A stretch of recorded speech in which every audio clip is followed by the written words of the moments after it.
Assalamu alaikum. What is income effect and how you can show in diagram? There are three cases of income effect: normal case, inferior good case and superior good case.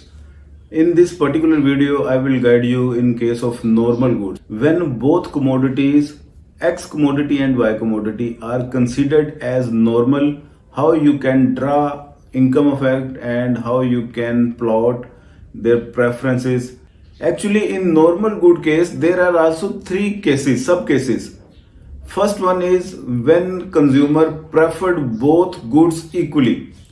The second case is that when consumer is preferring Y commodity over X commodity, and third case is that when consumer is preferring X commodity over Y commodity. So how you can elaborate all these three cases and how you can differentiate, all this information is available in this short and smart video.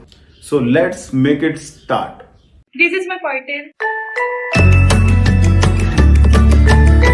आपके सामने ये मैंने computer screen share कर दी है, change in income and consumer equilibrium. सबसे पहले तो आपने इसकी डेफिनेशन बता देनी है। इनकम इफेक्ट होता क्या है? इनकम इफेक्ट आपका बेसिकली जो कंज्यूमर इक्विलिब्रियम है, उस कंज्यूमर इक्विलिब्रियम को आपको आइडिया होना चाहिए। कंज्यूमर इक्विलिब्रियम क्या होता है, इस पर सेपरेट एक मेरी वीडियो बनी हुई है, कंज्यूमर इक्विलिब्रियम इकोनॉमिक्स पोर्टल। ये लिख के सर्च करेंगे, आपके सामने वो वीडियो आ जाएगी।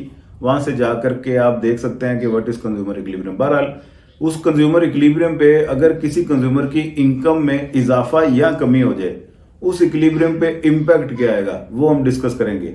तो ये होता है income effect. And income effect indicate what will be the effect on consumer equilibrium when income of consumer change but price of both goods वो रिमेन कांस्टेंट रहे। ठीक है जी।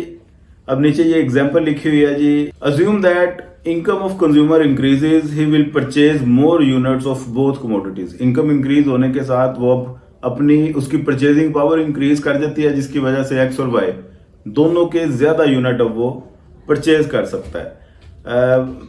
When both X and Y are normal goods, none of them is superior और inferior. अब वही तीन cases यहाँ पे एक्सप्लेन किए हुए हैं। When both commodities X and Y have equal importance. दूसरा केस है when consumer prefer X over Y, और तीसरा केस है when consumer prefer Y over X. तो सबसे पहले ये पहला केस आ गया, उसकी डायग्राम मैं आपको समझा देता हूं। Both X and Y are equal, उसकी नजर में दोनों ही सेम इंपोर्टेंस के हामिल हैं। दोनों ही एक्स कमोडिटी भी नॉर्मल है, वाई भी नॉर्मल है, और उनकी वैल्यू भी कंज्यूमर के नजदीक सेम है। तो ऐसे में इनकम इफेक्ट कैसे आप डिस्कस करेंगे? तो पहला इक्विलिब्रियम इस पॉइंट पे है जहां पे वाई की इतनी कमोडिटी इस्तेमाल की जा रही है और एक्स की इतनी कमोडिटी इस्तेमाल की जा रही है।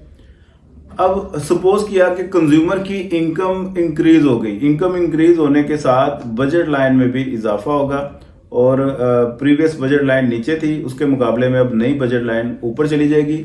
बजट लाइन ऊपर गई तो ये सेम प्रोपोर्शन में एक्स और वाई दोनों की क्वांटिटीज में बराबर का इजाफा करेगा। तो इतना इसने इजाफा वाई कमोडिटी में कर दिया, इतना इसने इजाफा एक्स कमोडिटी में कर दिया, और नया इक्विलिब्रियम आ गया आपका इस पॉइंट पे। अब इसी तरह अगर इनकम में मजीद इजाफा होगा, इक्विलिब्रियम मजीद ऊपर जाएगा, जिसमें कंज्यूमर एक्स और वाई दोनों एक सेम अमाउंट में इंक्रीज कर देगा। ये इस तरफ एक्स की क्वांटिटी इंक्रीज होती जाएगी, इस तरफ वाई की क्वांटिटी इंक्रीज होती जाएगी, और आखिर में आप इनकम कंजम्पशन कर्व वो बनाएंगे। इनकम कंजम्पशन कर्व क्या होती है? इन तमाम इक्विलिब्रियम के पॉइंट्स को आपस में ज्वाइन कर दें तो ये कर्व बनेगी। ये आपकी इनकम कंजम्पशन कर्व है, बेसिकली कंज्यूमर का पैटर्न बताएगी एक्स और वाई की प्रेफरेंस का। तो ये लाइन इस तरह से है जो कि आपको ये बता रही है कि जो जो ग्रेजुअली कंज्यूमर अमीर होता जा रहा है, वो एक्स और वाई दोनों को सेम अमाउंट में प्रेफर करता जा रहा है, और दोनों की क्वांटिटीज उनकी कंजम्पशन में इजाफा करता जा रहा है एक सेम रेशो के साथ। इसी तरह अगर ये इस तरह करके बनेगी लाइन, तो मतलब कंज्यूमर वाई को ज्यादा प्रेफर कर रहा है एक्स के ऊपर। ये लाइन अगर इस तरह बनेगी तो मतलब कंज्यूमर एक्स को ज्यादा प्रेफर कर रहा है। जो अमीर होता जा रहा है एक्स को ज्यादा प्रेफर कर रहा है वाई के ऊपर, क्योंकि उसकी एक्स की यूनिट इंक्रीज की रफ्तार वो ज्यादा तेज है वाई से। अब दूसरा केस ये है जी, ये इसकी एक्सप्लेनेशन लिखी हुई है। दूसरा case, X is superior, Y is inferior. अगर इन दोनों में से एक को वो प्रेफर कर रहा है दूसरे के ऊपर, तो फिर उस केस में आपका इनकम कंजम्पशन कर्व वो इस तरह से जाएगा ये जी इस तरह से क्यों जाएगा? बेसिकली ये जा रही है कर्व, जो जो कंज्यूमर अमीर होता जा रहा है ये वाई को कम करता जा रहा है, एक्स को ज्यादा करता जा रहा है, क्योंकि वाई के यूनिट ये नीचे आते जा रहे हैं, एक्स के ज्यादा होते जा रहे हैं। तो ये केस है जी, एक्स को प्रेफर ज्यादा कर रहा है, वाई को प्रेफर नहीं कर रहा। ये दूसरा केस हो गया।